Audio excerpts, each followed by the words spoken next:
Hello students, नमस्कार। विकास Bansal academy के online platform पर मैं नंदन शर्मा आप सभी का हार्दिक अभिनंदन करता हूं। और आज की इस क्लास के अंदर बहुत सारे क्वेश्चंस को मैं आपके सामने लेके आया हूं और ये सारे के सारे क्वेश्चन आपको हर एग्जाम के अंदर बड़े अच्छे से काम आएंगे, ठीक है ना। तो चलिए शुरुआत करते हैं। आज का पहला क्वेश्चन, हर एक क्वेश्चन को ध्यान से देखना, करंट और स्टैटिक का मिश्रण रहेगा आज के क्वेश्चन के अंदर और बहुत सारे क्वेश्चन आप इसके रिगार्डिंग करेंगे, ठीक है ना। चलिए आज का पहला क्वेश्चन देखिए सारे।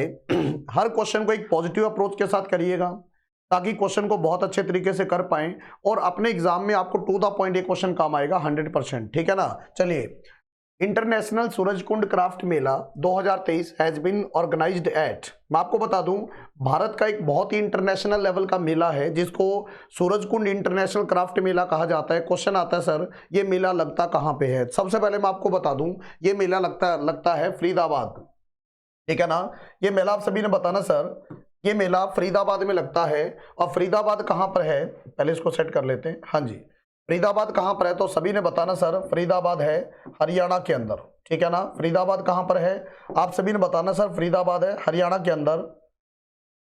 हाँ जी, ध्यान दीजिएगा सारे। अगर क्वेश्चन आया कि सूरजकुंड इंटरनेशनल क्राफ्ट मेला कहाँ लगता है हर साल, फरीदाबाद हरियाणा में लगता है। अच्छा, कब से स्टार्ट हुआ तो सभी ने बताना सर, इसकी शुरुआत हुई 1987 से, ठीक है ना। और 2023 के अंदर इसका कौन सा एडिशन हुआ तो आप सभी को बताया 2023 में इसका एडिशन हुआ। आप इस हिसाब से देखोगे 36वां एडिशन हुआ, ठीक है ना, 36th एडिशन हुआ। और इसमें बात आती है सर, जब भी इंटरनेशनल क्राफ्ट मेला लगता है इसका मेन मकसद होता है हैंडलूम को या जो अपने भारत का यूनिक कल्चर है उसको प्रमोट करना, हाथ से बनी हुई चीजों को प्रमोट करना।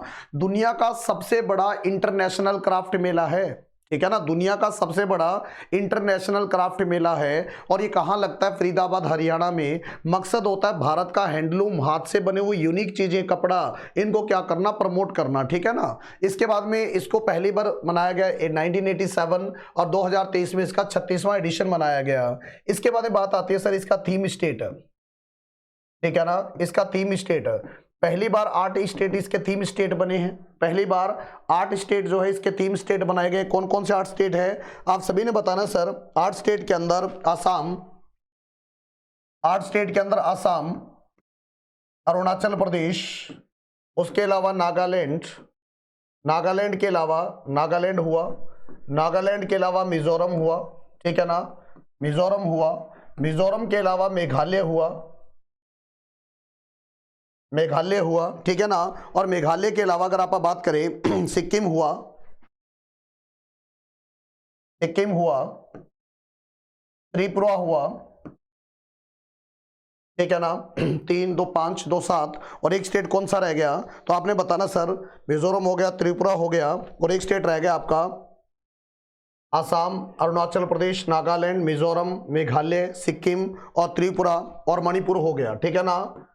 तो ये 8 स्टेट जो है याद रखना, ये सारे के सारे सिस्टर स्टेट है, ये सारे के सारे सिस्टर स्टेट हैं और सारे के सारे स्टेट क्या थीम स्टेट है। अब बात आती है फोकस कंट्री कौन से बेटा, फोकस कंट्री कौन से हैं। तो यानी हर साल क्या होता है, सूरजकुंड इंटरनेशनल क्राफ्ट मेला के अंदर कुछ थीम स्टेट डिक्लेयर किए जाते हैं, लेकिन पहली बार 8 स्टेट को एक साथ थीम स्टेट डिक्लेयर किया गया है। और उसके बाद में इसमें फोकस कंट्री किसको बनाया गया पहली बार, वैसे तो एक आधे देश को बनाते हैं फोकस कंट्री, लेकिन पहली बार एससीओ एक ग्रुप है बेटा, एससीओ। एससीओ का मतलब आप सभी जानते होंगे, एससीओ का मतलब हुआ शंघाई कोऑपरेशन ऑर्गेनाइजेशन। गौर से देखना जरा, एससीओ का फुल फॉर्म हुआ शंघाई कोऑपरेशन ऑर्गेनाइजेशन, ठीक है। और ये बना था सन 2001 के अंदर और इसका हेडक्वार्टर कहां पर है, बीजिंग के अंदर है। हेडक्वार्टर कहां पर है, बीजिंग के अंदर है। बीजिंग कहां पर है तो आप सभी ने बताना है, चाइना के अंदर है, ठीक है। और एससीओ के मेंबर कंट्री कितने, अभी इसके मेंबर है 9 और अभी जो 9वां मेंबर कौन सा बना है, इसका बना है ईरान देश, ठीक है। इसका 9वां मेंबर कंट्री कौन सा बना है, ईरान देश बना है, ठीक है। तो याद रखना सारे के सारे इंटरनेशनल सूरजकुंड क्राफ्ट मेला का 36वां एडिशन 2023 में हुआ, फरीदाबाद में होता है। फरीदाबाद कहां पर है बेटा, हरियाणा के अंदर है। और इस पहली बार कब हुआ, 1987, 23 में 36वां एडिशन। थीम स्टेट कितने, 8, आठों के आठों आपको पता है नॉर्थ ईस्ट साइड है सारे के सारे। असम है, अरुणाचल है, नागालैंड है, मिजोरम है, मेघालय है, सिक्किम है, मणिपुर है, त्रिपुरा है। और फोकस कंट्री बेटा आपने बताने 9 देश है शंघाई कोऑपरेशन ऑर्गेनाइजेशन वाले। और एससीओ का हेडक्वार्टर कहां पर है? बीजिंग में, बीजिंग चाइना के अंदर। एक क्वेश्चन आपको हर मतलब दफा के अंदर, हर जो है मतलब सिस्टम के अंदर आपको एक आधा क्वेश्चन एग्जाम में पड़ जाता है। अच्छा, आप सभी जानते हैं 2022-23 में, 2022-23 के अंदर इस एससीओ ने क्या किया, शंघाई कोऑपरेशन ऑर्गेनाइजेशन ने क्या किया, वाराणसी को, ठीक है ना, वाराणसी को क्या डिक्लेयर किया, इसको कल्चरल एंड, लिखेंगे कल्चरल एंड, हाँ जी ध्यान से देखो जरा, cultural and tourism capital declare किया, cultural and tourism capital declare किया। आप सभी को पता है वाराणसी भारत का एक बहुत ही इंपॉर्टेंट शहर है, उत्तर प्रदेश के अंदर है। बहुत सारे क्वेश्चन आपके वाराणसी से आते हैं, क्योंकि भारत के माननीय प्रधानमंत्री श्री नरेंद्र मोदी की जो कॉन्स्टिट्यूंसी है वो वाराणसी है। और उसके अलावा वाराणसी को अगर आप बात करें तो religious and spiritual capital of India कहा जाता है। बहुत सारे घाट है, गंगा नदी के किनारे बसा हुआ शहर है। और उसके अलावा लाल बहादुर शास्त्री इंटरनेशनल एयरपोर्ट ये भी कहां पर है? आपका वाराणसी के अंदर है। तो एक ही क्वेश्चन में बहुत सारे क्वेश्चन अपने निकल रहे हैं। तो आपने बताना है सूरजकुंड इंटरनेशनल क्राफ्ट मेला कहां पर? फरीदाबाद। फरीदाबाद कहां पर है? हरियाणा। इतने क्वेश्चन कर लिए तो आपका एक नंबर यहां से पक्का हो जाता है, ठीक है ना। चलिए, बड़े पॉजिटिव अप्रोच के साथ आपने आगे बढ़ना है। आगे बढ़िए नेक्स्ट क्वेश्चन की तरफ। हाँ जी, रेलवे मिनिस्टर का नाम है अश्विनी वैष्णव। सबसे पहली बात, ये भारत के रेलवे और उसके अलावा electronics and information technology minister है। अगर क्वेश्चन आ गया भारत के रेलवे एंड, अगर आपको क्वेश्चन आ गया भारत के रेलवे और electronics and information technology minister कौन है? वो अश्विनी वैष्णव है। इन्होंने क्या घोषणा करी है कि भारत की पहली हाइड्रोजन जो ट्रेन है ये कब चलेगी बेटा? भारत की पहली हाइड्रोजन पावर्ड जो ट्रेन है, बड़ा विकास हो रहा है, चीजों में लगातार तब्दीलियां होती जा रही है और ये आने वाले एग्जाम के अंदर आपका एक नंबर पक्का करवाएगा। ये क्वेश्चन 100% लिख लेना इसको, ठीक है ना। ये क्वेश्चन आपका एक नंबर पक्का करवा के जाएगा आने वाले एग्जाम्स के अंदर। अगर क्वेश्चन आ गया भारत की पहली हाइड्रोजन ट्रेन ये चलेगी कब से बेटा? आपने बताना है दिसंबर 2023 से। आपने बताना है दिसंबर 2023 से, ठीक है ना। और ये लिख लेना, एक नंबर आपका पक्का करवाएगा 101% बेटा। दूसरी बात, अगर क्वेश्चन आ गया first train in India, Bharat में पहली ट्रेन कब चली? तो आप सभी जानते हैं 16 अप्रैल 1853 को भारत की पहली ट्रेन चली, ठीक है ना। कहां से कहां तक? आप सभी जानते हैं मुंबई से थाने तक। उस समय बॉम्बे हुआ करता था, आज मुंबई है। Mumbai to Thane, Mumbai to Thane. और थाने कहां पर है बेटा? थाने आपका महाराष्ट्र के अंदर है, ठीक है ना। उसके अलावा अगर आप बात करें कितना ट्रैक था? 34 किलोमीटर का ट्रैक था। दूसरी बात, अगर आप बात करें first hydrogen train in the world, दुनिया में पहली हाइड्रोजन ट्रेन पूछे ना तो आपने देश का नाम बताना है, जर्मनी, ठीक है ना। क्वेश्चन आए बेटा, बताइए सर दुनिया में सबसे पहली बार हाइड्रोजन ट्रेन चलाने वाला देश, आपने देश का नाम बता देना, जर्मनी। और जर्मनी की कैपिटल आप सभी जानते हैं बर्लिन। करेंसी का नाम आप सभी ने बताना है यूरो, ठीक है ना। करेंसी का नाम आप सभी ने यूरो बता देना है। और यहां से आपका एक नंबर आगे आने वाले एग्जाम में पक्का हो रहा है बेटा आज के टाइम में, ठीक है ना। तो बढ़िया से तैयारी करनी है। जो बच्चा थोड़ा सा मन खो चुके हैं वो अच्छे से तैयारी करें, मोटिवेट होकर तैयारी करें, ठीक है ना। क्योंकि जैसी मानसिकता बना ली तुमने वैसी ही मानसिकता तुम्हारी बन जाएगी। और किसी कवि ने बड़ा अच्छा लिखा है आपकी मानसिकता के बारे में कि मन ही मन को जानता, मन की मन से प्रीत, और मन ही मन मानी करे, मन ही मन का मीत, और मन झूमे मन बावरा, मन की अद्भुत रीत, और मन के हारे हार है, मन के जीते जीत। अगर मन में ठान लिया कि जीत है तो फिर जीत है, और मन में ही मान लिया कि हार गए फिर हार गए बेटा। मन से नहीं हारना, मन से अपने आप को स्ट्रॉन्ग बनाना है, ठीक है ना। तो चलिए इस एक नंबर को पक्का करते हुए आगे बढ़ते हैं हम लोग और आगे वाले क्वेश्चन पे आते हैं। Islam Nagar village located in Bhopal district has been renamed as, आप सभी को मैं बता दूं इस्लाम नगर विलेज था, मध्य प्रदेश में भोपाल डिस्ट्रिक्ट है, भोपाल मध्य प्रदेश की कैपिटल है। इसका नाम बदलकर क्या किया गया है? तो आपने बताना इसका नाम बदलकर हाल ही में जगदीशपुर किया गया है। इसका नाम बदलकर हाल ही में क्या किया गया, जगदीशपुर किया गया है। अब यहां से एक क्वेश्चन हो आएगा कि सर ये नेम चेंज करने की प्रक्रिया कौन सी मिनिस्ट्री करती है, तो आपने बताना होम मिनिस्ट्री करती है, ठीक है ना। ये जो नाम बदलने की प्रक्रिया है ना, ये बदलने का जो काम है होम मिनिस्ट्री करती है। और भारत में सिटीजनशिप होती है ना, वो भी किसके अंडर आती है, होम मिनिस्ट्री के अंदर आती है। तो आपने बताना सर मध्य प्रदेश की कैपिटल का नाम है भोपाल, ठीक है। और यहां पर एक गांव था इस्लाम नगर विलेज, जिसका नाम बदल के क्या किया गया है, आपने बताना जगदीशपुर किया गया है। और उससे पहले भारत में एक मध्य प्रदेश में जगह थी होशंगाबाद। और ये चर्चा में क्यों है बेटा, आपको पता है आरबीआई में जो करेंसी पेपर है ना, करेंसी पेपर, आपको पता है आरबीआई में जो करेंसी पेपर है, जो नोट बनते हैं ना, वो किसके बनते हैं, कॉटन के बनते हैं, लिलन से बनते हैं, बेस्ट कॉटन से बनते हैं, ठीक है ना। और करेंसी जो पेपर मिल कहां पर है, होशंगाबाद में, नर्मदा नदी के किनारे। इसलिए इस होशंगाबाद का भी नाम बदलकर क्या किया गया, इस होशंगाबाद का भी नाम बदलकर क्या किया गया, नर्मदापुरम किया गया, ठीक है ना, नर्मदापुरम किया गया। याद रखना सारे के सारे, ठीक है ना। और अगर क्वेश्चन आ गया ये होशंगाबाद है किस भारतीय स्टेट के अंदर, स्टेट का नाम मध्य प्रदेश बता दियो आप सारे, ठीक है। और उसके अलावा अगर क्वेश्चन आ गया भारत में सबसे ज्यादा दालें कहां पर प्रोड्यूस होती है, मध्य प्रदेश के अंदर, ठीक है ना। और अगर क्वेश्चन आ गया कि बताइए सर वर्ल्ड पल्सिस डे कब मनाया जाता है अगर विश्व दालें दिवस पूछे ना कब मनाया जाता है, आपने बताना है 10 फरवरी को मनाया जाता है। आप एक कमेंट करके बताइएगा वर्ल्ड वाटर डे कब मनाया जाता है, विश्व जल दिवस या वर्ल्ड वाटर डे कब मनाया जाता है, कमेंट करके बताइएगा सारे के सारे, ठीक है ना। तो वर्ल्ड पल्सिस डे आपने बताना 10 फरवरी को, और 10 फरवरी को ही भारत सरकार के द्वारा नेशनल डी वार्मिंग डे मनाया जाता है। नेशनल आपने बताना है डी वार्मिंग डे मनाया जाता है। यहां से क्वेश्चन बाहर नहीं जाने देंगे, आप बेफिक्र हो जाइएगा, क्वेश्चन यहां से बाहर नहीं जाने देंगे, थोड़ा सा बस साथ लेके चलिएगा चीजों को, ठीक है ना। नेशनल डी वार्मिंग डे ये हर साल कब मनाया जाता है, 10 फरवरी को मनाया जाता है। और विश्व दालें दिवस भी कब मनाया जाता है, 10 फरवरी को। और अगर क्वेश्चन आ गया कि सर भारत में सबसे ज्यादा दालों का प्रोडक्शन किस स्टेट में होता है, मध्य प्रदेश के अंदर होता है। और भारत का टाइगर स्टेट भी कौन सा है, भारत का टाइगर स्टेट भी कौन सा है, तो आपने मध्य प्रदेश बताना है। अब साथ में कमेंट करके बताइएगा भारत में या पूरी दुनिया में वर्ल्ड टाइगर डे कब मनाया जाता है, अच्छे से बताइएगा अगर आपको याद आ रहा है तो, ठीक है ना। साथ साथ में अपनी तैयारी को रिज्यूम करते जाइएगा, तैयारी को साथ साथ में एनालाइज करते जाइएगा कितनी आपकी अच्छी तैयारी है, ठीक है। चलिए इसके बाद में इसका जवाब आएगा बेटा जगदीशपुर।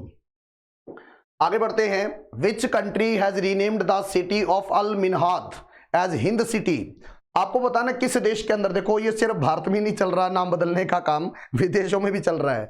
आपने बताना है किस देश के अंदर जो है अल मिन्हाद सिटी का नाम बदलकर हिंद सिटी किया गया है। इसको 4 मतलब जोन के अंदर बांटा गया है, Hind city 1, Hind city 2, Hind city 3 और हिंद सिटी 4। जोन पूछे तो 4 जोन में बांट दिया गया है। आपने बताना है देश का नाम यूएई, ठीक है ना, मतलब यूनाइटेड अरब एमिरेट्स या अमीरात, इसको संयुक्त अरब अमीरात कहा जाता है। संयुक्त अरब, आपको पता है संयुक्त अरब अमीरात इसको कहा जाता है। आप सभी जानते हैं कि भारत के अंदर मैं बात करूं, ये जो यूएई है ना, ये 7 अलग अलग किंगडम हुआ करते थे। यूनाइटेड का मतलब इकट्ठा होना, अरब मतलब जहां पर अरेबिक भाषा बोली जाती है, एमिरेट्स होता है किंगडम। तो 7 अलग अलग किंगडम को मिलाकर एक देश बनाया गया और उस देश का नाम रखा गया यूएई, यूनाइटेड अरब अमीरात। और इसकी कैपिटल का नाम है अबू धाबी, ठीक है ना, अबू धाबी यहाँ की कैपिटल का नाम है। और अगर यहाँ की करेंसी की बात करें तो करेंसी का नाम है दिरहम, यहाँ की करेंसी का नाम दिरहम है, ठीक है ना।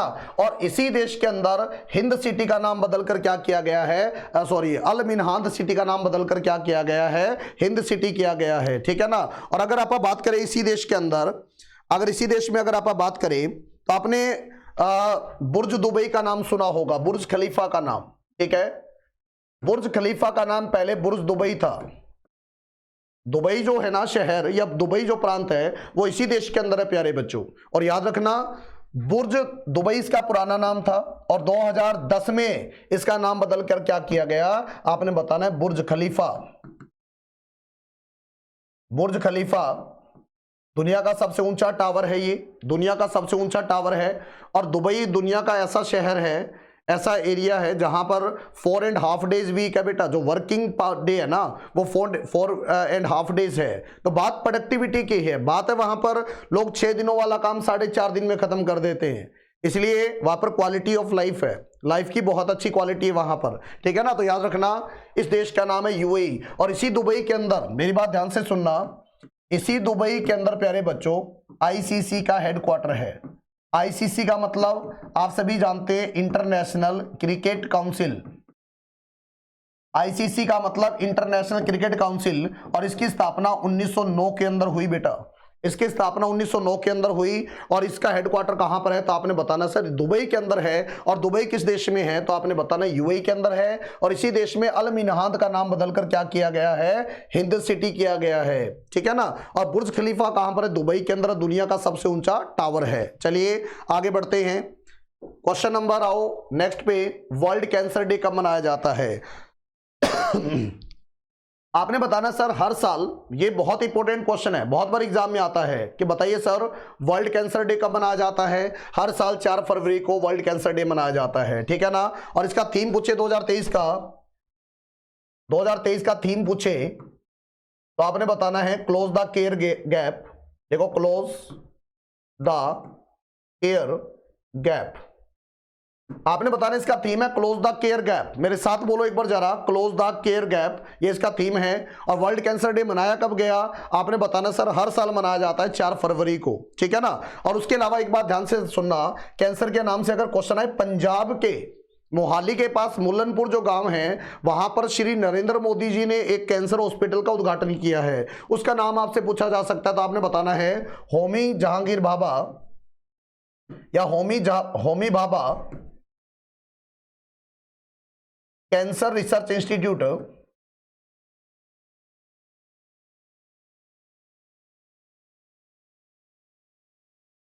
आपने बताना Homi Bhabha cancer research institute, और ये पंजाब में कहां पर, तो आपने बताना सर ये मोहाली के पास मुल्लनपुर गांव है, वहां पर मोहाली लगाओगे बेसिकली, ठीक है ना। और दूसरी बात आपको पता है चंडीगढ़ के अंदर एक एयरपोर्ट है जिसका नाम चंडीगढ़ एयरपोर्ट था। चंडीगढ़ एयरपोर्ट का नाम बदलकर, चंडीगढ़ जो एयरपोर्ट है इसका नाम बदलकर आप सभी को पता है शहीद भगत सिंह, आपने बताना शहीद भगत सिंह इंटरनेशनल एयरपोर्ट कर दिया गया है, शहीद भगत सिंह इंटरनेशनल एयरपोर्ट कर दिया गया है। आप सभी को बताना है शहीद भगत सिंह के साथ राजगुरु और सुखदेव दोनों लोगों को फांसी दी गई थी, इनके साथ शहीद हुए थे वो। आपने बताना है राजगुरु किस जगह से थे और राजगुरु का जन्म कब हुआ, ये आपने कमेंट बॉक्स में बताना है, ठीक है ना। चलिए तो इसका जवाब आएगा 4 फरवरी को हर साल वर्ल्ड कैंसर डे मनाया जाता है। उसके अलावा 4 फरवरी को इंडिपेंडेंस डे होता है। इंडिपेंडेंस डे होता है किस देश का, आपने बताना है श्रीलंका का, ठीक है ना। आपने देश का नाम बताना है श्रीलंका। और श्रीलंका आजाद हुआ था कब, तो श्रीलंका आजाद हुआ था 4 फरवरी 1948 को। और इसका नाम क्या था, इसका नाम श्रीलंका नहीं था, इसका नाम था सिलोन आइलैंड। श्रीलंका का पुराना नाम प्यारे बच्चों आप सभी ने बताना सिलोन आइलैंड था। और इसका नाम 1972 में किया गया लंका। मेरी बात ध्यान से समझना, इसका नाम 1972 में क्या किया गया, 1972 में इसका नाम किया गया लंका। और 1978 में इसके नाम के आगे क्या ऐड किया गया, श्री शब्द ऐड किया गया, और ये क्या बन गया श्रीलंका। आज अपना पड़ोसी देश है श्रीलंका, ठीक है ना, कोकोनट शेप का देश है, छोटा सा देश है, आइलैंड कंट्री है। तो आपने बता, और अगर आपको क्वेश्चन आ गया कौन सी स्टेट, आपको एक क्वेश्चन आ सकता है कि बताइए सर कौन सी स्टेट होता है ना जलडमरू मध्य है, जैसे मान लो ये अपना साउथ इंडिया है और यहां पर अपना श्रीलंका है, ठीक है ना, इस तरीके से। अब आपको बताना है सर कौन सी स्टेट होता है a point where 2 water body connect, और उसकी वजह से 2 लैंड बाउंड्री सेपरेट, ठीक है ना, दैट पॉइंट इज कॉल्ड। तो आपने बताना है क्या बोला जाता है, इसको स्टेट बोला जाता है। इधर अरब सागर, इधर अपना अरब सागर है, इधर आपको पता है बे ऑफ बंगाल है। तो एक पॉइंट पर दोनों का मिलन होता है जिसकी वजह से भारत और श्रीलंका की लैंड बाउंड्री क्या हो जाती है, सेपरेट हो जाती है।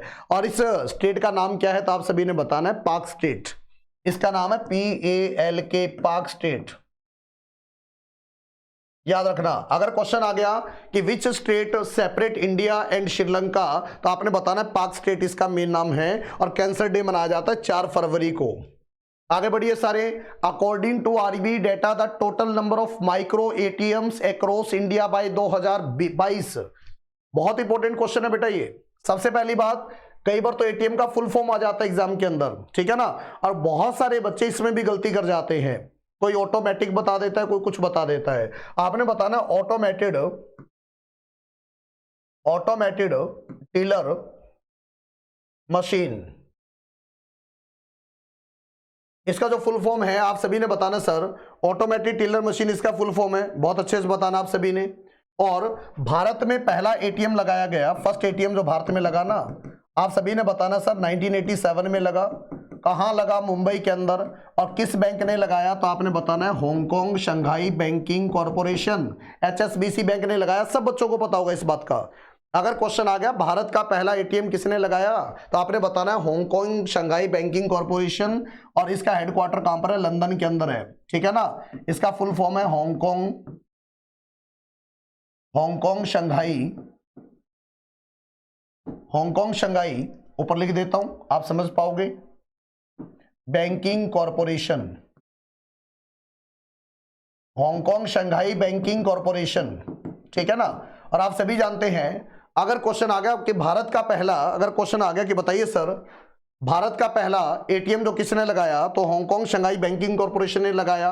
और कब लगाया? 1987 में। कहां पर लगा? आपने बताना मुंबई में लगा। अब बात आती है sir what is micro ATM, ठीक है ना। What is micro ATM?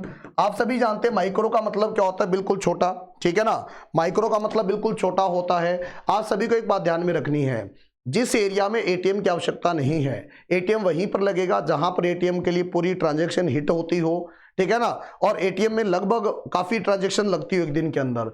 लेकिन अगर एरिया छोटा है, सेमी अर्बन एरिया है जहां पर पूरी ट्रांजैक्शन हिट नहीं होगी, तो ऐसे में एटीएम के छोटे रूप लगाए जाते हैं, जैसे पीओएस मशीन लगा दिया, पॉइंट ऑफ सेल मशीन लगा दिया, या कोई बिजनेस एसोसिएट के पास छोटी सी मशीन लगा दी, ठीक है ना, जिससे आप वहां से पैसा कलेक्ट कर सकते हो और पैसा अपना डिपॉजिट भी करवा सकते हो। तो आपने बताना सर जो पीओएस मशीन है ना, पॉइंट ऑफ सेल वगैरह, इनको माइक्रो एटीएम में कंसिडर किया जाता है। और आरबीआई ने भी डाटा दिया कि भारत में कितने माइक्रो एटीएम्स है। अगर 2022 के लास्ट तक की बात करें तो आपने बताना सर, इसका जवाब आएगा 1 नंबर, ठीक है ना। अगर बात करें तो 14,19,000 आपने बताना सर, और इसका जवाब क्या नंबर आएगा बेटा? आपने इसका जवाब बताना है 1 नंबर 14.19 लाख, यानी 14,19,000 अपने क्या एटीएम कैसे है? ये अपने एटीएम है बेटा, आपने बताना माइक्रो एटीएम्स, ठीक है ना। तो चलिए इसको बहुत अच्छे से करना है। अच्छा, एक क्वेश्चन आ जाता है, कई बार आप लोगों ने कंफ्यूज नहीं होना। एटीएम बेसिकली ना 2 प्रकार से बड़े एटीएम कंसिडर किए जाते हैं। एक होता है ब्राउन लेबल एटीएम, एक होता है ब्राउन लेबल एटीएम, और एक होते हैं व्हाइट लेबल एटीएम। ये दोनों मैं आपको थोड़ा सा बता देता हूं। व्हाइट लेबल एटीएम, ठीक है। अब मेरी बात को ध्यान से समझना। ब्राउन लेबल एटीएम कौन से होते हैं बेटा, ठीक है ना। तो आपने लिखना है ऑपरेटेड, आपने एक बात ध्यान में रखनी है, operated and managed by bank itself. अगर कोई एटीएम बैंक के द्वारा ही लगाया जाता है और बैंक के द्वारा ही उसको ऑपरेट किया जाता है, ठीक है ना, ऐसे एटीएम को मैनेज और ऑपरेट अगर बैंक के खुद के द्वारा किया जाता हो, ऐसे एटीएम कहलाते हैं ब्राउन लेबल। इनकी विशेषताएं क्या होती है? इनकी विशेषता ये होती है, इन पर बैंक का लेबल लगा होता है। जैसे मान लो आप एटीएम के बाहर गए, एटीएम के बाहर लिखा है SBI, तो मतलब वो ब्राउन लेबल एटीएम है। अगर एटीएम के बाद लिखा है पंजाब नेशनल बैंक, वो ब्राउन लेबल एटीएम है, ठीक है ना।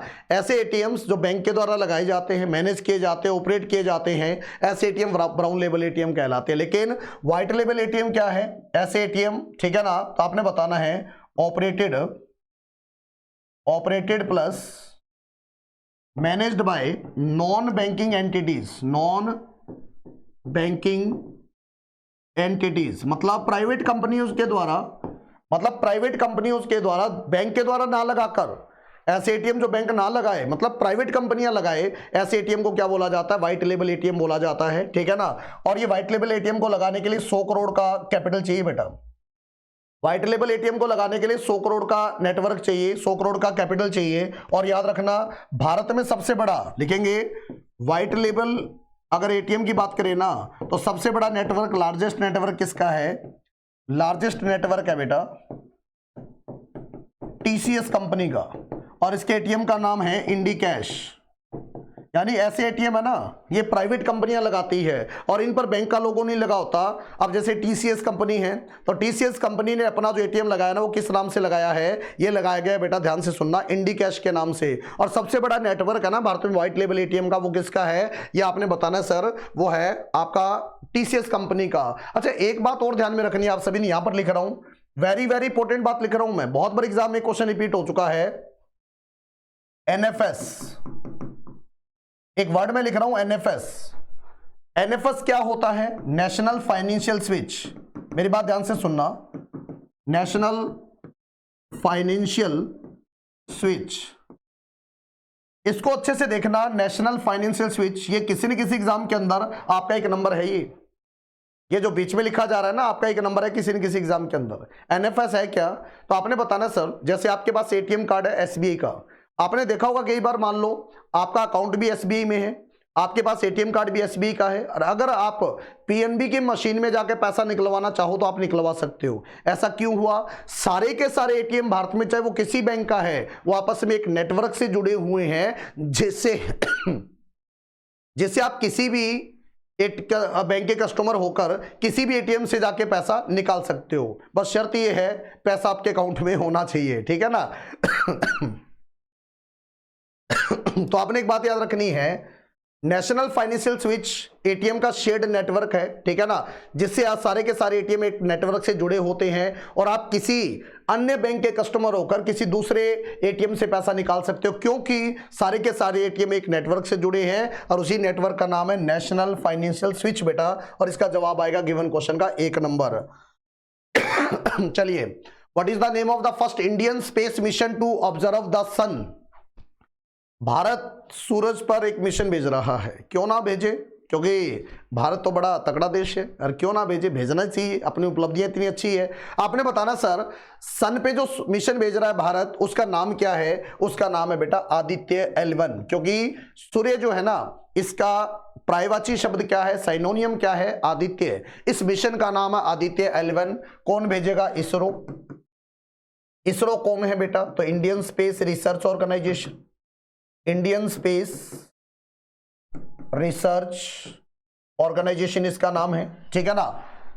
ये कब बना था? वैसे तो 1962 में बन गया था, लेकिन इसरो इसका नाम नहीं था उस समय, इसका नाम था इंडियन नेशनल कमेटी, इसका नाम था Indian National Committee on Space research, Indian National Committee on Space research. बनाया किसने था? विक्रम साराभाई ने। और ये वो पहला पर्सन था जिसने भारत में, ये वो पहले पर्सन थे जिन्होंने भारत में स्पेस रिसर्च को लेकर काम करना शुरू किया, इसलिए इनको कहा जाता है फादर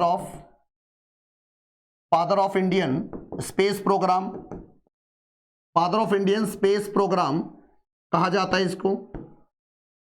और आपने बताना सर, इसी Indian National Committee on Space Research का नाम आपने बताना सर 15 अगस्त 1969 में बदला गया, और इसका नाम बदल कर क्या किया गया? इसरो किया गया। तो आज कभी भी क्वेश्चन आ गया कि बताइए सर, इसरो का हेडक्वार्टर कहां पर है? तो बेंगलुरु में है। और ये बना कब था? 15 अगस्त 1969 को बना। और हेडक्वार्टर पूछे तो आपने बताना सर, बेंगलुरु में इसका हेडक्वार्टर है। और इसके जो फाउंडिंग चेयरमैन का नाम क्या था? इसके फाउंडिंग जो चेयरमैन थे, इनका नाम था विक्रम साराभाई। फाउंडिंग चेयरमैन का नाम था विक्रम साराभाई। और एट प्रेजेंट चेयरमैन कौन है? अगर आपको एट प्रेजेंट चेयरमैन आ जाए तो आपने बताना है एस सोमनाथ इसरो के एट प्रेजेंट चेयरमैन है। और इसरो के द्वारा सूरज की स्टडी को लेकर, सूरज का जो सतह है, कोरोना उसका जो है, उसकी स्टडी को लेकर जो मिशन भेजा जा रहा है, उसका नाम क्या है? तो आपने बताना आदित्य L1, ठीक है ना। तो सूरज की तरह तुम्हें भी चमकना है, ठीक है ना। और अब तो इसरो भी सूरज पे विमान भेजना चाह रहा है, तो आप में जिसने जाना अपना इनरोलमेंट करवा दे, आपको भी सूरज की सतह पे भेज देते हैं, ठीक है ना। तो चलिए, इसका जो जवाब आएगा वो आएगा 2 नंबर। और इसरो का हेडक्वार्टर कहां पर है? बेंगलुरु है। क्वेश्चन नंबर नेक्स्ट पे आ जाओ। आगे बड़ा इंपॉर्टेंट क्वेश्चन है, मैनुएला रोका बोटे बहुत अच्छे से क्वेश्चन है। मैनुएला रोका बोटे, पंजाब में, भारत में तो रोका शादी वाले टाइम को कहा जाता है, रोका रिश्ता पक्का होता है, ये वो रोका नहीं है बच्चों, ये रोका एक महिला का नाम है, ठीक है ना। Manuela Roque Botey has been appointed as the first female prime minister of which country. अब आपको बताना सर, मैनुएला जो रोका बोटे है, इसको किसी देश के पहली महिला प्रधानमंत्री बनने का गौरव प्राप्त हुआ है, ठीक है ना। नारी शक्ति बहुत आगे बढ़ रही है आज के टाइम के अंदर, और पहली महिला जो प्रधानमंत्री बनी है, देश का नाम क्या है आपने बताना है, इक्वेटोरियल गिनी। अगर देश का नाम बताना है इक्वेटोरियल गिनी, मेरे साथ फिर बोलो, इक्वेटोरियल गिनी देश का नाम है, और कैपिटल का नाम है मालाबो। मालाबो कैपिटल का नाम है, फ्रैंक यहाँ की करेंसी का नाम है, ठीक है ना। और अगर क्वेश्चन आ गया मैनुएला रोका बोटे, ये करंट का क्वेश्चन है, बहुत चर्चा में चल रहा है। अगर क्वेश्चन आ गया कि बताइए सर मैनुएला रोका बोटे किस देश की पहली महिला प्रधानमंत्री, तो बताना है इक्वेटोरियल गिनी। अगर वर्ल्ड में फर्स्ट पूछे, वर्ल्ड में फर्स्ट फीमेल प्राइम मिनिस्टर, तो आपने बताना है श्रीलंका में बनी थी बेटा, 1960 में बनी, नाम था शिरीमाओ भंडारनाइके, शिरीमाओ भंडारनाइके, ठीक है ना, शिरीमाओ भंडारनाइके, दुनिया में पहली महिला प्रधानमंत्री शिरीमाओ भंडारनाइके श्रीलंका में बनी। इंडिया के अंदर 1966 में बनी, कौन बेटा, श्रीमती इंदिरा गांधी। श्रीमती इंदिरा गांधी भारत में पहली महिला प्रधानमंत्री बनी, ये याद रखना। फर्स्ट फीमेल सीएम पूछ ले, और फिर बताना है सुचेता कृपलानी। फिर आपने बताना है सुचेता कृपलानी भारत में पहली महिला मुख्यमंत्री बनी उत्तर प्रदेश की। और फर्स्ट फीमेल गवर्नर की बात आ जाए तो फिर आपने बताना है सरोजिनी नायडू, भारत कोकिला या Nightingale of India, Sarojini Naidu, ठीक है, इनका नाम है सरोजिनी नायडू। ये बात आप सभी ने याद रखनी है, ठीक है ना। तो इसका जो जवाब आएगा इक्वेटोरियल गिनी आएगा बेटा। ये सारी बात आप ध्यान से सुनोगे। फिनलैंड की कैपिटल का नाम है हेलसिंकी, और ये जो देश है नॉर्वे, इसकी कैपिटल का नाम है ओस्लो, ठीक है ना। और स्वीडन जो देश है ना सर, बड़ा चर्चा में रहता है ये देश स्वीडन, क्योंकि यहाँ के एक इन्वायरमेंटलिस्ट थी बेटा, और उन्होंने काफी मतलब चर्चा में रही थी, क्योंकि नोबेल अवार्ड के लिए नॉमिनेट रहे थे। तो आपने स्वीडन देश की कैपिटल का नाम और यहाँ की उस इन्वायरमेंटलिस्ट लड़की का नाम आपने कमेंट बॉक्स में बताना है, ठीक है। इंतजार रहेगा आपके आंसर का। चले आगे बढ़ते हैं। Ibn Battuta the famous Muslim explorer who came to India during regime of Muhammad bin Tughlaq belong to which country. आप सभी को पता है ये जो मोहम्मद बिन तुगलक है, ये तुगलक वंश का राजा था, ठीक है। और इसका कार्यकाल आप सभी को पता है 1325 से लेकर इसने 1351 तक राज किया। ये सबसे ज्यादा पढ़ा लिखा राजा था, लेकिन इसको पढ़ा लिखा मूर्ख राजा कहा जाता है, क्योंकि इसकी कुछ ऐसी ज्यादा पढ़ लेता है ना आदमी, वो फिर किसी की सुनता नहीं है, ठीक है ना। और ये किसके साथ हुआ, मोहम्मद बिन तुगलक के साथ हुआ। इसके कई मिशंस, कई इसके डिसीजन गलत चले गए, ठीक है ना। तो इसके दरबार में लगभग 1333 के अंदर एक मोरक्को देश से ट्रेवलर आया, मोरक्को देश से, एक देश है मोरक्को, ये लिखा हुआ, ठीक है ना। मोरक्को देश से 1333 में आया, कौन बेटा, इब्न बतूता, इब्न बतूता। और इसको अपॉइंट किया गया, इसको अपॉइंट किया गया काजी। काजी, काजी आपको पता कौन होता है, धार्मिक या मतलब जज होता है काजी। इसको दिल्ली का काजी अपॉइंट किया गया, काफी पढ़ा लिखा आदमी था। और इब्न बतूता जो है, इसने किताब लिखी रहेला के नाम से, रहेला के नाम से, जिसको सफरनामा भी कहा जाता है, इसको सफरनामा भी कहा जाता है। तो क्वेश्चन आएगा, इब्न बतूता मोरक्को देश है अफ्रीका के अंदर, उस देश से भारत में एक ट्रैवलर आया था इब्न बतूता, किसके शासन काल में आया था, मोहम्मद बिन तुगलक के शासन में काल में आया था। और भारत का सबसे पढ़ा लिखा मूर्ख राजा किसको कहा जाता है, मोहम्मद बिन तुगलक को कहा जाता है बेटा, ठीक है ना। ये आपने बताना मोहम्मद बिन तुगलक को कहा जाता है। ये सारी बातें आप ध्यान से सुनोगे, ठीक है ना। मोरक्को देश की कैपिटल आज के टाइम में राबत है, और इसकी करेंसी का नाम है दिरहम। अगर आज की बात करूं ना मैं, मोरक्को देश की कैपिटल राबत है, करेंसी का नाम है दिरहम। और ये किसके टाइम में भारत आया था, मोहम्मद बिन तुगलक के टाइम में। और इसने किताब लिखी थी रहेला, और इसका मतलब क्या, सफरनामा। और किस देश से आया था, मोरक्को अफ्रीका में देश है बेटा। तो जवाब आएगा 2 नंबर। आगे बढ़िए। What was the common name of Mehrunnisa.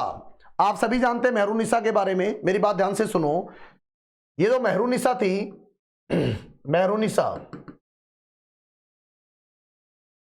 इसके फादर का नाम था ग्यास बेग और इसकी माता का नाम था असमत बेगम। ठीक है, और इसकी शादी हुई एक पर्सन से जो कि आपको पता है अब्दुल रहीम खाने खाना के स्टूडेंट थे, जिनका नाम था अली कुली खान। सुन लेना बात ध्यान से, अली कुली खान इनके हस्बैंड का नाम था, यानी इनके पति देवता का नाम था। लेकिन और इन्होंने एक शेर को मारा जिसकी वजह से इनको शेर अफगान भी कहा जाता है, इनको शेर अफगान कहा जाता है। लेकिन जैसी शेर अफगान की डेथ हुई, जैसी शेर अफगान की डेथ हुई तो इसी मेहरुनिसा को क्या किया गया, जहांगीर ने क्या किया, अपनी माता की देखरेख में लगा दिया। ठीक है ना, अपनी माता जो थी उनकी देखरेख में लगा दिया। किसको बेटा, तो आपने बताना है इसी मेहरुनिसा को। और बाद में इसी मेहरुनिसा से शादी कर ली और इसको एक टाइटल दिया इसकी सुंदरता के कारण, और इसको बोला गया क्या बेटा, तो आपने बताना है नूर जहां। नूर का मतलब रोशनी। जहांगीर इनकी सुंदरता से बड़ा प्रसन्न हुआ और एक टाइटल दिया कि आप इस जहान में नूर हो। ठीक है ना, और नूर जहां का टाइटल दिया और एक टाइटल दिया नूर महल का, एक टाइटल दिया नूर महल का। तो नूर जहां और नूर महल किसको कहा जाता है, मेहरुनिसा को। ठीक है ना, तो जवाब इसका क्या आएगा बेटा, जवाब आएगा 2 नंबर। और इसी असमत बेगम ने क्या किया था, फूलों से इत्र यानी परफ्यूम, जो गुलाब की पंखुड़ियां थी, ठीक है ना, उनसे परफ्यूम बनाने की जो विधि खोजी थी वो इसी असमत बेगम ने खोजी थी बेटा, याद रखना। और जहांगीर के शासन काल में जिस महिला का सबसे ज्यादा प्रभाव रहा था, शासन किसने किया था, बेसिक नूर जहां ने किया था। क्योंकि जहांगीर तो आपको क्या था, एक नंबर का नशेड़ी आदमी था। ठीक है ना, और इवन की झरोखा दर्शन वगैरह भी कौन दिया करती थी, नूर जहां दिया करती थी। तो what was the common name of Mehrunnisa, तो आपने बताना सर इसका नाम था नूर जहां। नूर जहां इसको टाइटल दिया गया और ये नूर महल भी इसको टाइटल दिया गया। जहांगीर की 3 शादियां हुई थी बेटा। ठीक है ना, सबसे पहले अगर आप बात करें मानबाई से हुई, जगत गोसाई से हुई, और जगत गोसाई से इसको एक बेटे ने जन्म लिया जिसको खुर्रम कहा जाता था, और यही खुर्रम आगे चलकर क्या कहलाया, शाहजहां कहलाया। ठीक है ना, तो चलिए, तो what was the common name of Mehrunnisa, तो आपने बताना है नूर जहां। मेहरुनिसा क्या थी, ग्यास बेग की बेटी थी। ग्यास बेग की पत्नी का नाम असमत बेगम था, और ये भारत में आए अफगानिस्तान वगैरह से, और अकबर के दरबार में काम करने लगे। और उसके बाद में इस मेहरुनिसा की शादी अली कुली खान से कर दी, और यही अली कुली जो था ये शेर अफगान के नाम से प्रसिद्ध हुआ। शेर मार दिया था इसने, इसलिए शेर खान के नाम से, शेर अफगान के नाम से प्रसिद्ध हुआ। और इसकी डेथ के बाद में इसी मेहरुनिसा से शादी कर ली जहांगीर ने, और टाइटल दिया नूर जहां या नूर महल का बेटा। ठीक है ना, ये याद रखना, सारे के सारे जवाब आएगा 2 number. In which state is the Bhimbetka caves which is famous for prehistoric rock paintings? आपको मैं बता दूं, भारत में एक स्टेट है मध्य प्रदेश, और मध्य प्रदेश में कुछ यूनेस्को वर्ल्ड हेरिटेज साइट है जिसमें भीमबेटका रॉक शेल्टर। ठीक है ना, अगर क्वेश्चन आ गया भीमबेटका एक रॉक शेल्टर है बेटा, चट्टान का शेल्टर है, गुफा बनी हुई चट्टान की। ठीक है ना, तो आपने बताना भीमबेटका रॉक शेल्टर या रॉक शेल्टर ऑफ भीमबेटका, एक तो ये यूनेस्को वर्ल्ड हेरिटेज साइट है, दूसरा मध्य प्रदेश में सांची स्तूपा, ये यूनेस्को वर्ल्ड हेरिटेज साइट है, तीसरा Khajuraho temples.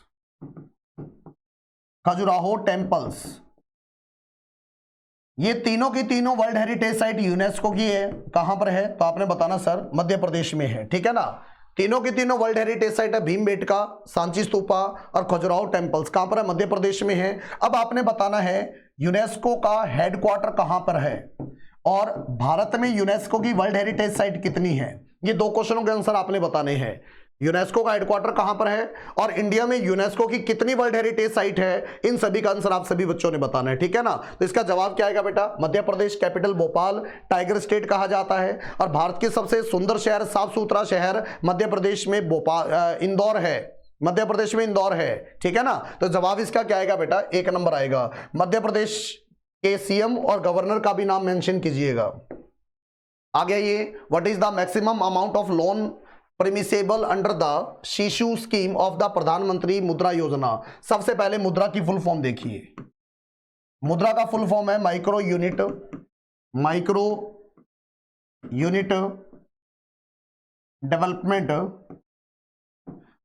Unit development refinance refinance agency. Bharat में लघु उद्योगों के विकास के लिए, भारत में माइक्रो इंडस्ट्री के विकास के लिए, छोटे छोटे काम, किसी ने शॉप ओपन करनी है, किसी ने छोटा सा काम अपना स्टार्ट करना है, इसके लिए भारत सरकार ने मुद्रा योजना शुरू करी। और मुद्रा योजना में 3 प्रकार के लोन दिए जाते हैं, ठीक है। नंबर 1 शिशु, नंबर 2 किशोर और नंबर 3 तरुण। शिशु में लोन दिया जाएगा 50,000 रुपए तक का, किशोर में लोन दिया जाएगा 50,000 रुपए से लेकर 5 लाख, यानी मैक्सिमम 5 लाख है, और तरुण में दिया जाएगा 5 से 10 लाख, यानी मैक्सिमम कितना, 10 लाख रुपए तक का लोन है। अब क्वेश्चन क्या पूछा है, what is the maximum amount of loan permissible under the शिशु। शिशु में कितना दिया जाएगा, मैक्सिमम 50,000 रुपए दिया जाएगा। अगर क्वेश्चन आ गया मुद्रा योजना में मैक्सिमम कितना लोन दिया जा सकता है, आपने बताना है 10 लाख दिया जा सकता है। अगर अलग अलग पूछ ले तो शिशु में 50,000, किशोर में 5 लाख और तरुण में कितना दिया जाता है, 10 लाख रुपए दिया जाता है। मकसद क्या है, माइक्रो स्मॉल मीडियम एंटरप्राइजेज का विकास करना, ठीक है ना। तो मतलब जो छोटे छोटे यूनिट, किसी ने दुकान ओपन करनी है, किसी ने ब्यूटी को ओपन करना अपना, किसी ने छोटा सा मतलब अपना काम धंधा शुरू करना है, उसके लिए ये लोन दिया जाता है बेटा, याद रखना। और जवाब आएगा इसका क्या number, 1 number. Who is the first Indian woman who won a medal in the individual event of the Olympic? आपको बताना ओलंपिक में मेडल जीतने वाली भारतीय पहली महिला, तो आपने बताना सर सन 2000 के अंदर, सन 2000 में ये मेडल आया था, सबसे पहले भारतीय महिला, इनका नाम था कर्णम मल्लेश्वरी, इनका नाम था कर्णम मल्लेश्वरी। ये 69 किलोग्राम कैटेगरी में वेट लिफ्टिंग के कैंडिडेट थे बेटा, ये वेट लिफ्टिंग के कैंडिडेट थे और इनका नाम था कर्णम मल्लेश्वरी। अगर, और इन्होंने कौन सा मेडल जीता था, ब्रॉन्ज मेडल जीता था। और ये हुआ कहां पर था इवेंट, ये इवेंट हुआ था आपका सिडनी के अंदर, और सिडनी कहां पर है, ऑस्ट्रेलिया के अंदर है। ओलंपिक के अंदर भारत की तरफ से पहली महिला जिन्होंने मेडल जीता, उनका नाम था कर्णम मल्लेश्वरी। मेडल कौन सा आया, ब्रॉन्ज मेडल। और कब आया, सन 2000 में। किस खेल के अंदर, वेट लिफ्टिंग के अंदर, ठीक है ना। और अगर क्वेश्चन आ गया सन 2012 में बॉक्सिंग में पहली महिला जिसने मेडल जीता वो थी मैरी कॉम, और इन्होंने मेडल जीता कौन सा, ब्रॉन्ज। साइना नेहवाल ने भी 2012 के अंदर लंदन ओलंपिक हुआ था, उसमें ब्रॉन्ज मेडल जीता था। और किस में जीता बेटा, तो आप सभी ने बताना, ही जीता था बैडमिंटन में। और बैडमिंटन में मेडल जीतने वाली पहली भारतीय महिला, इनका नाम था साइना नेहवाल। और अगर पीवी सिंधु की बात करें, 2016 में आपको पता रियो ओलंपिक हुआ था, रियो ब्राजील के अंदर। इस ओलंपिक में साइना पीवी सिंधु ने, बैडमिंटन की खिलाड़ी है, इन्होंने सिल्वर मेडल जीता था, सिल्वर, ठीक है ना। और सिल्वर मेडल जीतने वाली ओलंपिक में पहली भारतीय महिला, सिल्वर मेडल जीतने वाली ओलंपिक में पहली भारतीय महिला, और इनका नाम है पीवी सिंधु। और पीवी सिंधु डबल मेडल जीत चुके हैं बेटा ओलंपिक में, मतलब 2016 और 2020 का ओलंपिक 21 में हुआ था जापान वाला, इसमें भी इनका मेडल है। तो 2 ओलंपिक में 2 मेडल जीतने वाली एक सिंगल महिला, इनका नाम पीवी सिंधु है। और पहली महिला, इनका नाम कर्णम मल्लेश्वरी बताना है। और जवाब इसका क्या आएगा, 3 नंबर आएगा। डेटा को समझने की कोशिश करना। आगे बढ़ो। The Ramon Magsaysay award is conferred by which country. सबसे पहली बात, ये रेमन मैग्सेसे अवार्ड है ना, एशिया का सबसे बड़ा अवार्ड है, इसलिए इसको एशियाज नोबेल प्राइज कहा जाता है, एशियाज नोबेल प्राइज कहा जाता है। इस अवार्ड को स्टैब्लिश किया गया था 1957 में। और ये रेमन मैग्सेसे कौन थे, ये राष्ट्रपति थे फिलीपींस देश के, और इनकी डेथ हो गई। और ये चाहते थे सभी देशों के साथ अच्छा मतलब व्यवहार हो, अच्छी मित्रता हो, सॉलिडेरिटी हो, सारे मिलजुल के रहें, प्रोस्पेरिटी से रहें। इस वजह से इनकी डेथ के बाद ये अवार्ड सेटअप किया गया 1957। और पहला कब दिया गया, पहला दिया गया 1958। और पहला किसको मिला, ये मिला था विनोबा भावे इंडियन को, पहला मिला था विनोबा भावे। और विनोबा भावे कौन थे बेटा, इंडियन थे। और किस देश से दिया जाता है, फिलीपींस से दिया जाता है। और फिलीपींस की कैपिटल क्या है, आपने बताना मनीला है। और करेंसी का नाम क्या है, तो आपने बताना पीसो है। क्वेश्चन आया एशिया का सबसे बड़ा अवार्ड कौन सा है, तो आप सभी ने बताना रेमन मैग्सेसे है, ठीक है ना। तो जवाब इसका क्या आएगा, 3 नंबर आएगा। सारहुल फेस्टिवल बड़ा इंपॉर्टेंट फेस्टिवल है बेटा, सारहुल। अगर आपको कभी भी सारहुल फेस्टिवल आ जाए ना, आंख बंद करके आपको झारखंड मिलेगा, वहां पर एक बार आंख बंद करना, आपको झारखंड मिलेगा, ठीक है ना। अभी तो कहा जाता है ना, मतलब भगवान का नाम लिया जाता है आंख बंद करके, और वहां से कोई ना कोई क्वेश्चन आपको भगवान याद करवा देगा। तो आपने बताना सर इसका जवाब आएगा झारखंड। और झारखंड कब बना था? 15 नवंबर सन 2000 को बना था। और किसका जन्मदिन होता है 15 नवंबर को? तो आप सभी को पता है बिरसा मुंडा जी का। बिरसा मुंडा जी का जन्मदिन होता है। और इस दिन को किस रूप में मनाते हैं? तो आपने बताना जनजातीय गौरव दिवस। इसको जनजातीय गौरव दिवस के रूप में मनाया जाता है। ये याद रखना सारे के सारे, ठीक है। जवाब आएगा 2 नंबर। आगे बढ़िए। Which of the following is are the Bharat Ratna recipient? आप सभी को पता है भारत का जो सबसे बड़ा अवार्ड है ना, वो है भारत रत्न। और इसको शुरुआत कब किया गया था? 1954 के अंदर इसकी इस्टेब्लिश किया गया था। और ये भारत का हाईएस्ट सिविलियन अवार्ड है। सबसे पहली बार किसको दिया गया? तो एक साल में मैक्सिमम 3 लोगों को दिया जा सकता है। ये मैक्सिमम एक साल में 3 लोगों को दिया जा सकता है। सबसे पहली बार ये दिया गया सी राजा गोपालाचारी को। सी राजा गोपालाचारी को दिया गया। दूसरा दिया गया 1954 के अंदर ही डॉक्टर सर्वपल्ली राधाकृष्णन जी को दिया गया। और तीसरा दिया गया सीवी रमन। ठीक है, 3 लोगों को दिया गया सबसे पहली बार।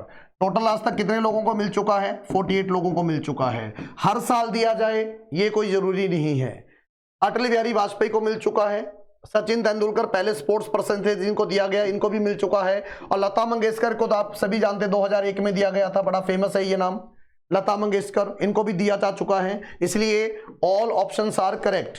इन सभी को भारत रत्न मिल चुका है। और जवाब इसका क्या आएगा? 4 नंबर आएगा। आगे बात करते हैं sir, Satmala hills are located in which among the following states? आपको मैं बता दूं, सतमाला जो हिल्स है ना, एक माउंटेन रेंज है।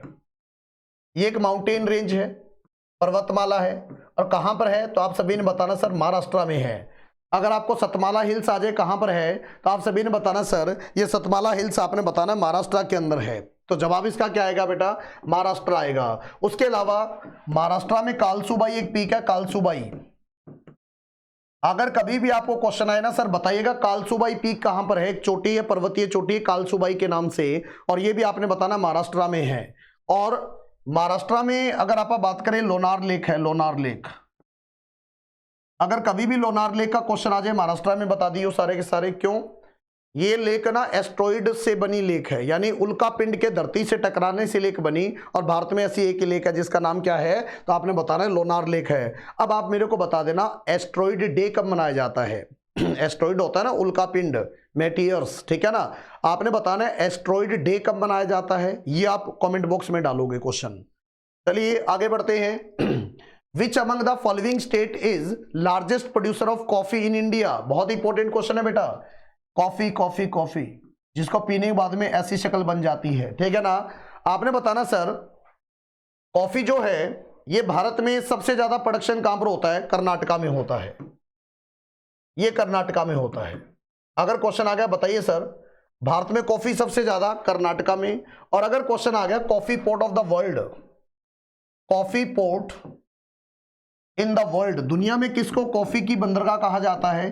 तो ये सेंटोस को कहा जाता है। और सेंटोस कहां पर है बेटा? जहां पर सबसे ज्यादा कॉफी का प्रोडक्शन होता है। जवाब आएगा ब्राजील। तो जवाब इसका क्या लगाओगे आप? कर्नाटका लगाओगे, ठीक है ना। कॉफी प्रोडक्शन भारत में सबसे ज्यादा कर्नाटका में होता है। एलिफेंट भी भारत में सबसे ज्यादा कहां पर है? कर्नाटका में है, ठीक है ना। चलिए इसका जवाब आएगा क्या बेटा? 3 नंबर आएगा। Who has become the first Indian retailer to introduce digital currency at stores? एक बात ध्यान से सुनो, मैं आपको छोटा सा कंसेप्ट क्लियर कर रहा हूं। डिजिटल करेंसी होती क्या है? आप बोलोगे सर मेरे पास एक ऐप चलता है फोन पे, और फोन पे में जो पैसा है क्या वो डिजिटल करेंसी है? नहीं, वो डिजिटल करेंसी नहीं है। क्यों? आप बोलोगे सर उसका यूज तो हम वर्चुअल के लिए कर रहे हैं, उसका यूज तो बिना फिजिकल एक्सिस्टेंस के कर रहे हैं। ठीक है, कर रहे हो, लेकिन वो पैसा जो है ना, वो जो आपके फोन पे में आपके अकाउंट में जो पैसा पड़ा है, वो उस पैसे का यूज आप डिजिटली कर रहे हो। पैसा डिजिटल नहीं है, उसका यूज डिजिटली कर रहे हो। क्यों? क्योंकि अगर आज आप पैसा निकलवाना चाहो ना फिजिकल फॉर्म के अंदर, आरबीआई ने जितना पैसा आपके अकाउंट में पड़ा है उसको फिजिकली छाप के रख रखा है, आप किसी भी टाइम जाकर उस पैसे को क्लेम कर सकते हो, ठीक है ना। लेकिन डिजिटल करेंसी का मतलब जिसकी एवज में आरबीआई ने कोई फिजिकल नोट नहीं छापा, पूरा ऑनलाइन लॉन्च कर दिया। ये कौन सी करेंसी है? डिजिटल करेंसी है। अब इसको दो सेगमेंट में लॉन्च किया गया है, एक रिटेल सेगमेंट है, एक होलसेल सेगमेंट है। लेकिन जैसे जैसे मार्केट में आएगा वैसे वैसे लोगों की प्रैक्टिस बनेगी। फायदा क्या है इसका? फायदा ये है करप्शन खत्म होगा, ठीक है ना, ब्लैक मनी खत्म होगी। डिजिटली करेंसी में सारा का सारा पैसा ऑनलाइन ही चलेगा। ऑनलाइन चलेगा तो पता चलेगा कौन सा पैसा कहां गया है। इससे क्या होगा? ब्लैक मनी नहीं होगी, और अगर ब्लैक मनी नहीं है तो सारी इलीगल एक्टिविटीज रुक जाएगी बेटा, ठीक है ना, और सरकार को टैक्स ज्यादा से ज्यादा आएगा। लेकिन बात आती है who has become the first Indian retailer to introduce digital rupee at store? Mumbai store पे लॉन्च किया गया है इसको। और जवाब आएगा रिलायंस। जवाब इसका क्या आएगा? रिलायंस। भारत में डिजिटल रुपी को स्टोर पे लॉन्च करने वाली एजेंसी का नाम क्या है? आपने बताना, इसका नाम है रिलायंस बेटा। और जवाब इसका क्या आएगा? 1 नंबर आएगा। आगे बढ़िए, 23rd एडिशन ऑफ द काला घोड़ा आर्ट फेस्टिवल, बड़ा इंपॉर्टेंट क्वेश्चन है ये, बहुत बार आता है बेटा, फरवरी के महीने में होता है ये, ठीक है ना। अगर क्वेश्चन आ गया काला घोड़ा आर्ट फेस्टिवल कहां मनाया जाता है, 1 नंबर पक्का कर लीजिएगा, मुंबई बता देना आप सभी ने, ठीक है ना। इसका जवाब आप सभी ने बता देना मुंबई, और जवाब इसका क्या आएगा बेटा? 2 नंबर आएगा, ठीक है ना। जवाब इसका क्या आएगा? 2 नंबर। और मुंबई कैपिटल कहां की? महाराष्ट्र की है। सीएम का नाम एकनाथ शिंदे। सभी स्टेट के सीएम और गवर्नर याद कर डालिएगा। अगर इतना याद है तो डेफिनेटली आपका एक जो कॉन्फिडेंस लेवल है बिल्कुल हाई लेवल पर होगा, ठीक है ना। तो चलिए, बाकी हम आपके साथ खड़े ही हैं।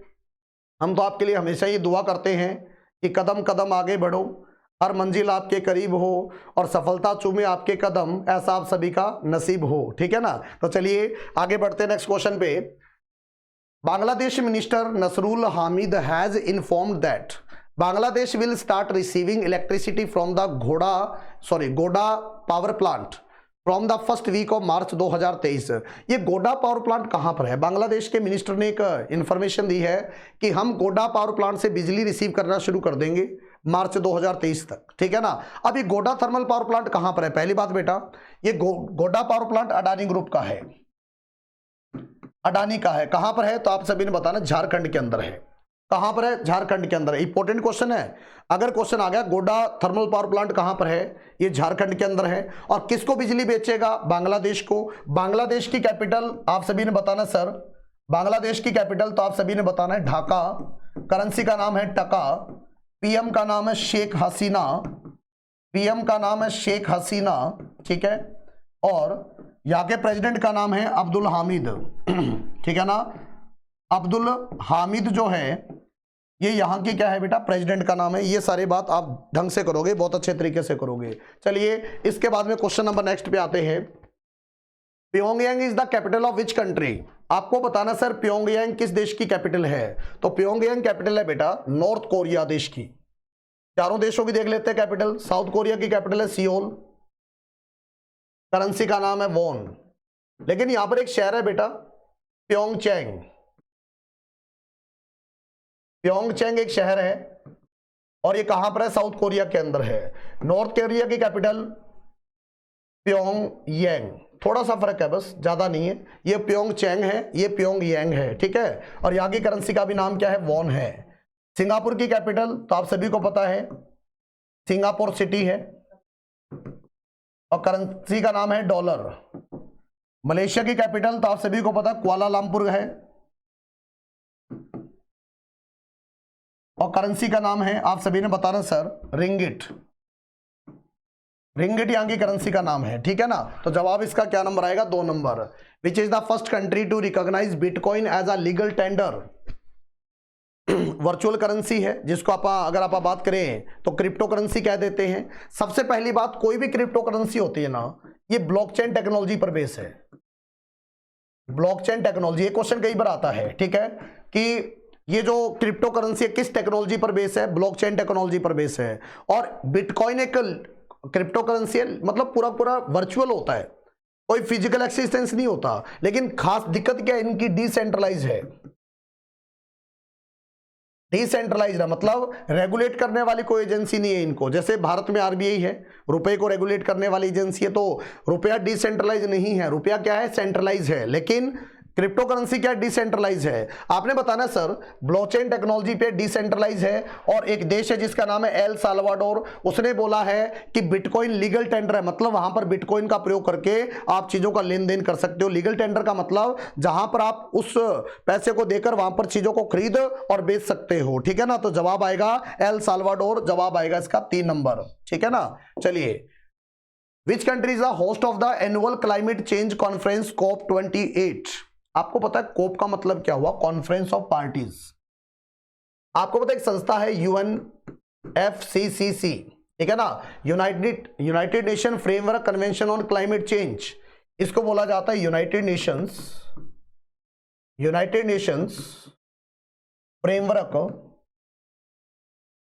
फ्रेमवर्क कन्वेंशन या कॉन्फ्रेंस ऑन क्लाइमेट चेंज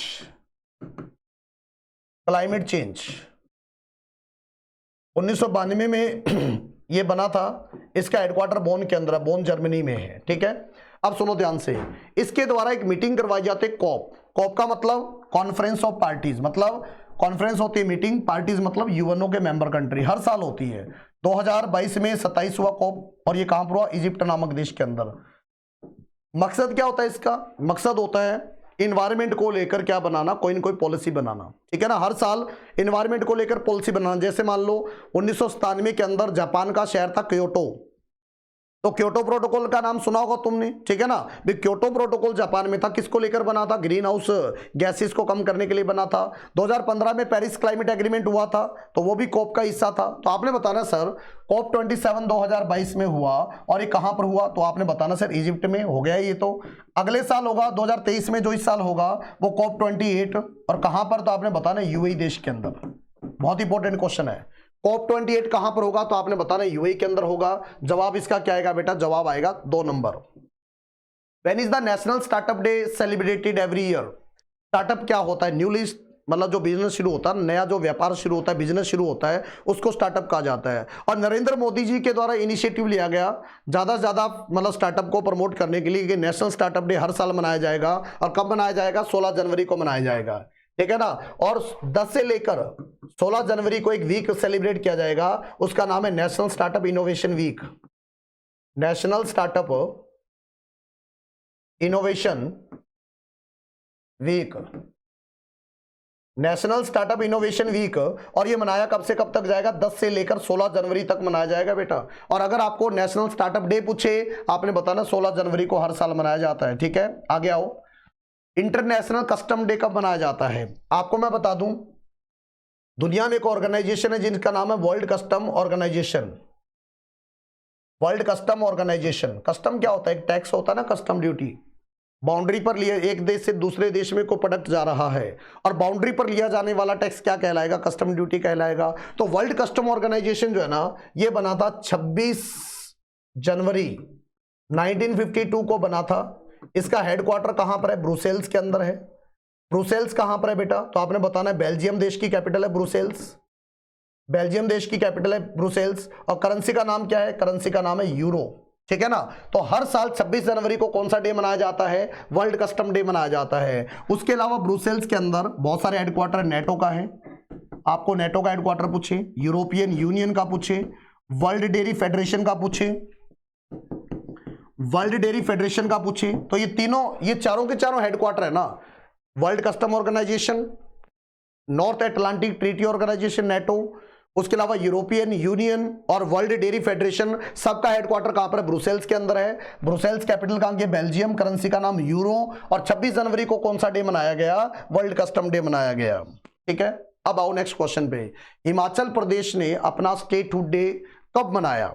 आप सभी को मैं बता दूं, हिमाचल प्रदेश बना था 25 जनवरी 1971 को बना, ठीक है ना। 25 जनवरी 1971 को बना। और सन 2023 के अंदर इसने अपना 53rd स्थापना दिवस मनाया। कब, 25 जनवरी को बना। तो प्यारे बच्चों 25 जनवरी को ही तो मनाएगा। तो जवाब ऐसा क्या आएगा बेटा, 5 नंबर आएगा। पंजाब अपना स्टेटहुड डे कब मनाता है, ये आप कमेंट करके बताइएगा, ठीक है ना। चलिए आगे बढ़ते हैं। वर्ल्ड वेटलैंड डे हर साल कब मनाया जाता है, आप सभी को मैं बता दूं, वेटलैंड सबसे पहले तो होता क्या है? एक ऐसा जमीन का टुकड़ा जो एक साल में 8 से ज्यादा महीने तक पानी से भरा रहता हो और वो पानी आसपास के एरिया में ड्रिंकिंग वाटर, इरिगेशन वाटर का सोर्स हो, इसको क्या बोला जाता है? वेटलैंड बोला जाता है। ठीक है ना। आपको मैं बता दूं, ईरान एक शहर है, ईरान एक देश है, ईरान में शहर है रामसर, और रामसर में क्या हुआ था आपने बताना है, 2 फरवरी 1971 को एक कन्वेंशन हुई थी जिसको बोला जाता है Ramsar convention, Ramsar convention for the conservation of wetland, यानी वेटलैंड को बचाने के लिए रामसर कन्वेंशन हुआ था। और ये कब हुआ था? 2 फरवरी 1971 को। और मकसद क्या था कि जैसे मान लो आज पंजाब में हरिके वेटलैंड है, आप मान के चलो अगर हरिके वेटलैंड सूखता है तो सबसे बड़ा प्रभाव क्या पड़ेगा भी? कितने एरिया में पानी जाता है इसका, तो उससे क्या हो, इरिगेशन प्रभावित होगा, कितने जलीय जीव मारे जाएंगे, इससे इकोसिस्टम को एक बहुत बड़ा खतरा पैदा हो जाएगा। तो जो इंपॉर्टेंट वेटलैंड है और जो हो सकता है कि डाउन जा रहे हैं, उनको रामसर साइट डिक्लेयर कर दो। ठीक है ना। और ये कब कन्वेंशन हुआ? 2 फरवरी 1971 को, इसलिए हर साल 2 फरवरी को वर्ल्ड वेटलैंड डे मनाया जाता है। अच्छा, रामसर साइट इन इंडिया, अगर क्वेश्चन आ गया भारत में रामसर साइट कितनी है, आपने बताना सर 75। फर्स्ट रामसर साइट कौन सी? तो आपने बताना Chilika lake. First Ramsar site Bharat की आपने बताना चिल्का लेक उड़ीसा में है। ठीक है। इंडिया ने अडॉप्ट कब किया रामसर कन्वेंशन को? Adopted in 1982। भारत ने रामसर साइट को, रामसर कन्वेंशन को अडॉप्ट कब किया? 1982 में किया। और हर साल 2 फरवरी को वर्ल्ड वेटलैंड डे मनाते हैं। भारत में टोटल वेटलैंड कितने इस टाइम? 75 है। और सबसे ज्यादा तमिलनाडु में कितने हैं? 14 है। सबसे ज्यादा रामसर साइट कहां पर है बेटा? तो आपने बताना है तमिलनाडु में कितने? 14 हैं भारत के अंदर। तो जवाब आएगा इसका 2 फरवरी।